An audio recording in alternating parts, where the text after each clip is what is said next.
1550 সালে জাও দে ভেরোস একজন পর্তুগিজ নাবিক একটি মানচিত্র তৈরি করেছিলেন, যেখানে দেখানো হয়েছে আদিগঙ্গার মধ্যে দিয়ে গঙ্গার মূল প্রবাহ।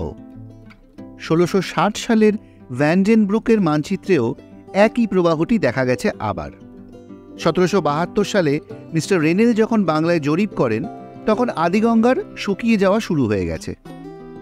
1495 সালে রচিত বিপ্রদাস পিপ্লাই তার মনসা বিজয় কাব্যে চাঁদ সদাগরের যাত্রাপথের বর্ণনায় চিতপুর, বেতর, কালীঘাট, চূড়াঘাট, বারুইপুর, ছত্রভোগ, বদ্রীকুণ্ড, হাতিয়াগড়, চৌমুখী, সাতমুখী ও সাগরদ্বীপের নাম উল্লেখ করেছেন। বিপ্রদাস পিপ্লাইয়ের বর্ণনার সঙ্গে ভ্যান্ডেনব্রুকের 1660 সালে আঁকা আদিগঙ্গার মানচিত্রটি হুবহু মিলে যায়। আজকের আদিগঙ্গা বা টালিনালা দেখে কল্পনা করাও কঠিন তৎকালীন গঙ্গার আদি ও প্রধান প্রবাহপথ। এই আদিগঙ্গার তীরেই দুটি অপেক্ষাকৃত ছোট প্রাচীন জনপদ বাঁশডনি এবং নাকতলা, এখন কলকাতা শহরের এক গুরুত্বপূর্ণ অংশ। অথচ কয়েক দশক আগেও সাধারণ দুটো গ্রাম ছিল। তিলোত্তমার ছোঁয়া লেগে গ্রাম আজ মহানগরের অংশ। বাঁশডনি এবং নাকতলা নাম শুনেই যদি ভাবেন এই জায়গার আবার কি ইতিহাস হবে, এ তো রিফিউজি কলোনি, তাহলে বলবো একদম ভুল ভাবনা। কেন? এর উত্তর পেতে পুরো ভিডিও শেষ অবধি দেখতে হবে। আচ্ছা, জানেন কি বাঁশডনি এবং নাকতলা নাম কি করে হলো? বাঁশডনি এবং নাকতলা খুব সাধারণ গ্রাম ছিল কি, না হলে কি ছিল? সব কথা জানব। আবারও বলি, সেই কথা জানতে হলে পুরো ভিডিওটা মন দিয়ে শুনতে হবে, নয়তো মিস করে যাবেন অনেক অজানা তথ্য। নমস্কার বন্ধুরা, কেমন আছেন আপনারা? আমি সায়ন, আর আমার সাথে আছে পিনাকি। আজ আমরা চলে এসেছি হিস্ট্রি ভিডিওর আরেকটি নতুন ব্লগ নিয়ে আপনাদের জন্য। আরেকটা কথা, যারা আমাদের চ্যানেল এখনও সাবস্ক্রাইব করেননি তারা অবশ্যই সাবস্ক্রাইব করে পাশের বেল আইকন প্রেস করে দিতে ভুলবেন না। চলুন বেরিয়ে পড়ি আজকের ইতিহাসের খোঁজে। 1947 সাল, ভারতবর্ষের স্বাধীনতা এলো দেশভাগের মধ্যে দিয়ে। দলে দলে ছিন্নমূল বাঙালি আসলো ওপার বাংলা থেকে, কিন্তু মূল কলকাতায় জায়গা হলো না। টালিগঞ্জ, বাঁশডনি, নাকতলা, গড়িয়া, যাদবপুর অঞ্চলে নিচু জল কাদা জমিতে শুরু হলো নিজেদের বাসস্থানের আর বেঁচে থাকার লড়াই। এ তো গেল বিংশ শতাব্দীর কথা। সে সময় নাকতলা, বাঁশডনি অঞ্চল এক প্রকার অখ্যাত জলা বন জঙ্গল ঘেরা দুটি গ্রাম মাত্র। কিন্তু এই দুই জায়গার ইতিহাস অনেক প্রাচীন। প্রাগৈতিহাসিক কাল থেকেই ভারতবর্ষে নীল চাষ ও প্রক্রিয়াকরণ করা হতো। বিদেশে ওট গাছ এককালে নীল তৈরির উৎস ছিল। ভারতবর্ষে বাণিজ্য শুরুর পর ইংরেজ ও অন্যান্য ইউরোপীয় বণিকরা ভারত থেকে নীল কিনে নিয়ে যেত ইউরোপের বাজারে। দ্রুতই ভারতীয় উন্নতমানের নীল ইউরোপের বাজারে জনপ্রিয় হয়ে উঠল, যার ফলে ওট গাছ থেকে উৎপাদিত নীল বাজার হারায়। ব্রিটিশরা রং প্রাপ্তির সহজলভ্য উৎস হিসেবে ভারতবর্ষের প্রতি উৎসাহিত হয়ে উঠেছিল। 1757 সালে বাংলার শাসন ক্ষমতা ইংরেজ দখল করলে কয়েক বছরের মধ্যে ব্রিটিশ ইস্ট ইন্ডিয়া কোম্পানি নীল চাষ করার আদেশ জারি করে। এই আদেশ জারির পরেও ভারতীয়রা নীল চাষে তেমন আগ্রহী হয়নি। 1777 সালে বাংলায় প্রথম নীল চাষ শুরু হয়। সে সময় ইংরেজ বণিকরা জোর করে কৃষকদের দিয়ে নীল চাষ শুরু করে। ইংরেজ বণিকরা গ্রামে গ্রামে কুঠি স্থাপন করে নীল চাষ তদারকি করত। সেই কুঠি নীলকুঠি নামে পরিচিতি পায়। ইস্ট ইন্ডিয়া কোম্পানির আমলে বর্তমান নাকতলা, বাঁশডনিতে নীলের চাষ হতো। বোড়ালের নীলকুঠি এই অঞ্চলের তত্ত্বাবধান করত। 1861 সালের ইন্ডিগো কমিশনের রিপোর্ট থেকে জানা যায়, এই এলাকাগুলির জন্য বারুইপুর নীল কনসার্ন 1855 সালে এখানকার চাষিদের 3 লক্ষ টাকা দাদন দিয়েছিল। এর বদলে ছিল অকথ্য নির্মম অত্যাচার। 1859 সালে নীল চাষিরা নীলকরদের বিরুদ্ধে বিদ্রোহ করে, যা সারা বাংলায় ছড়িয়ে পড়ে।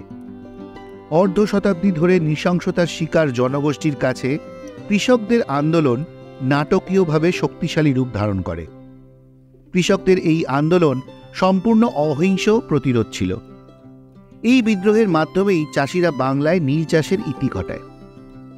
শুধু নীল চাষিদের ওপর অত্যাচার নয়, এখানে পর্তুগিজ ও ব্রিটিশদের অনেকগুলো বাংলো ছিল, যা ডগলাস বাংলো নামে পরিচিত। নিজেদের আমোদ প্রমোদ এবং দেশীয়দের অত্যাচারের জন্য কুখ্যাত ছিল এইসব বাংলো।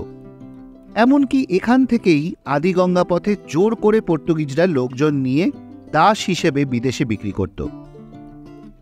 এ তো গেল কুখ্যাত সময়ের কথা। এবার ফিরে যেতে হবে আরও অনেক শতক আগে, যখন গঙ্গার আদি ও প্রধান প্রবাহ পথ ধরে সপ্তডিঙা মধুকর নিয়ে বাণিজ্যে যেতেন ধনপতি চাঁদ সদাগর। যেতেন আরও কত বিখ্যাত অখ্যাত বণিক মহাজন। ভাগীরথী গঙ্গায় পালতোলা জাহাজে চলে যেতেন তাঁরা সমুদ্রের মোহনায়। ভেসে চলতেন সিংহল, সুবর্ণদ্বীপ, চম্পা, কম্বোজ, বালি, জবদ্বীপ, আরও কত দেশ বন্দরে। কেবলই পণ্য নয়, বিনিময় হতো সংস্কৃতির প্রসারক। এই চিত্র চলেছিল সপ্তম অষ্টম শতাব্দী বা তারও আগে থেকে 17 শতক পর্যন্ত। নাকতলা আর বাঁশডনির গুরুত্ব ছিল সেই সময় অপরিসীম। ইতিহাসবিদ গবেষকদের মতে আদিগঙ্গার তীরে বাঁশডনি ছিল একটি নদী বন্দর, যেখান থেকে দেশীয় ও পরবর্তীতে ইউরোপীয় বণিকরা মূলত নীল ও পাট এবং পাটজাত দ্রব্য জাহাজে ভরে নিয়ে যেতেন। কাছেই পাটুলি গ্রাম, যেখানে পাট চাষ হতো। প্রসঙ্গত বলে রাখি, পাটুলি কোরিয়া নিয়ে আমাদের ভ্লগ আছে, চাইলে দেখে নিতে পারেন, লিঙ্ক ডেসক্রিপশন বক্সে দেওয়া আছে। ইস্ট ইন্ডিয়া কোম্পানি দিঘি 55 গ্রামের দখল অনেক আগেই নিয়েছিল। এরপর এর বাইরের অঞ্চলের অধিকার করার কৌশল নেয় কোম্পানি। পলাশীর যুদ্ধ জয়ে সে সুযোগও এসে যায়। 1757 সালে পলাশীর যুদ্ধের পর শর্ত অনুযায়ী বাংলার নবাব মির্জাফর কলকাতার দক্ষিণে কুলপি পর্যন্ত অঞ্চলে 24টি জঙ্গলি মহল বা পরগনার জমিদারি সত্ত্ব ভোগ করার অধিকার দেন ইস্ট ইন্ডিয়া কোম্পানিকে। এর মধ্যে একটি ছিল খাসপুর পরগনা। বাঁশডনি নাকতলা ছিল খাসপুর পরগনার অন্তর্গত। নাকতলা ছিল জলা বন জঙ্গলে ঘেরা অপেক্ষাকৃত শান্ত গ্রাম। মূলত আদিবাসী, জেলে, মাঝি, চাষি সম্প্রদায়ের মানুষের বাস ছিল এখানে। নাকতলা নাম শুনলে মনে হয় ই কেমন নাম। আসলে জায়গাটার আসল নাম ছিল নাগতলা, মানে সাপেদের বাসভূমি। তবে আরেকটি মতও পাওয়া যায়, নাগ, যার এক অর্থ স্বর্গ, মানে স্বর্গের মতো সুন্দর। তবে সম্ভবত এই মতটি হয়তো চৈতন্যদেবের 1510 সালে আদিগঙ্গার পথে পুরী যাওয়ার সময় থেকে। হয়তো বৈষ্ণবঘাটায় থাকাকালীন এই গ্রামের মনোরম পরিবেশ ওনাকে মুগ্ধ করেছিল। আগেই বলেছি, বাঁশডনি ছিল একটি নদী বন্দর, যেখানে পণ্য ওঠানামা হতো। কিন্তু এই জায়গার আরেকটা গুরুত্ব ছিল। জানা যায় এখানে বড় নৌকো, বজরা, জাহাজের মেরামত করা হতো বণিকদের যাত্রাপথের সুবিধের জন্য। একটি মতে বাঁশডনি নাম এসেছে বঙ্গস্টন থেকে, যার অর্থ বাঁশের বন। আবার দ্রোণী শব্দের অর্থ জলসেচনী। বাঁশের তৈরি জলসেচনে দিয়ে এখানে জমিতে জলসেচন করা হতো, তাই একসময় এখানকার নাম হয় বাঁশডনি। কিন্তু এখন আদিগঙ্গার টালিনালায় রূপান্তরিত হয়ে যাওয়ার সাথে সাথে সেসব ইতিহাস আজ মেট্রোর নিঃশব্দ বিপ্লবে ধামাচাপা পড়ে গেছে। তবু ইতিহাস কথা বলে চলে নিরন্তর। আমাদের আজকের ব্লগটি আপনাদের কেমন লাগলো কমেন্ট করে জানাবেন। যদি ভালো লাগে একটা লাইক করে দেবেন। আর আমাদের চ্যানেল হিস্ট্রি এভিনিউকে অবশ্যই সাবস্ক্রাইব করে পাশে থাকা বেল আইকনটি প্রেস করে দেবেন।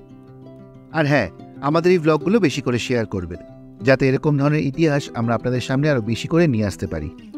দেখা হচ্ছে খুব শীঘ্রই পরবর্তী ব্লগে, নতুন কোনো জায়গায় নতুন কোনো ইতিহাসের খোঁজে। সবাই ভালো থাকবেন, সুস্থ থাকবেন। নমস্কার।